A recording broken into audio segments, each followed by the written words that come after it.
મિત્રો નમસ્કાર, હું નરેશભાઈ જાદવ। આજે આપણે ગામ કોપ, તાલુકો ઉના અને જિલ્લો ગીર સોમનાથની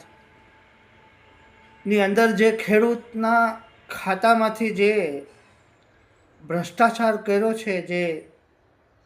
સહકારી મંડળીના મંત્રીઓ અને એના જે પ્રમુખો હોય છે એ લોકોએ જે ચોરી કરી છે ખેડૂતના ખાતામાંથી, જેમની ચેકબુકો બેંકોમાંથી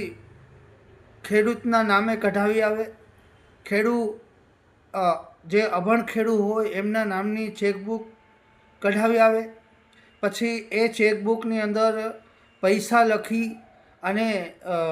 પાછળ ખેડૂતનો અંગૂઠો કરી નાખે અને આગળ પણ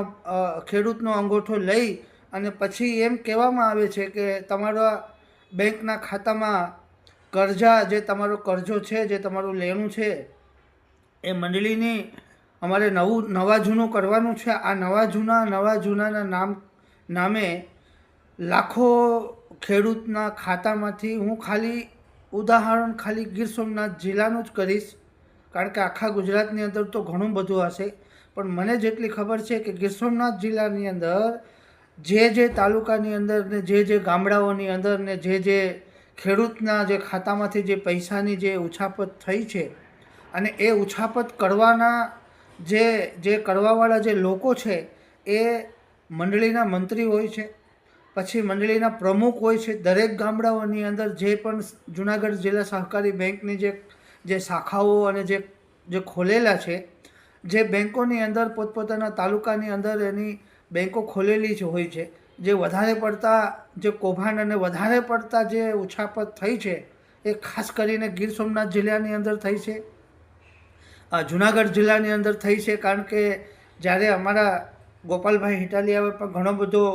આ વિષયની અંદર ઘણું બધું સર્ચિંગ કર્યું હતું, ઘણું બધું કૌભાંડો ખોલ્યા હતા, ઘણી બધી મંડળીઓની અંદર કઈ રીતે પૈસા ઉછાપત કર્યા છે,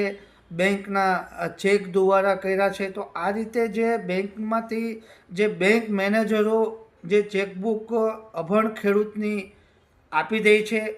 તો એમાં ગુનેગાર મેનેજર પણ હોય છે, બેંકના અધિકારી પણ હોય છે। કારણ કે આરબીઆઈના નિયમ પ્રમાણે કોઈ પણ બેંક હોય એ એમના કોડથી ચાલતી હોય છે। જ્યાં સુધી આઈએફએસસી કોડ ન હોય અને દરેક બેંકને પ્રાઇવેટ હોય કે પછી સરકારી બેંક હોય એને આઈએફએસસી કોડ હોવા બહુ જરૂરી હોય છે। આ એક વિડીયો થોડો લાંબો થશે મિત્રો, તમે આ વિડીયોને જરૂર જોજો।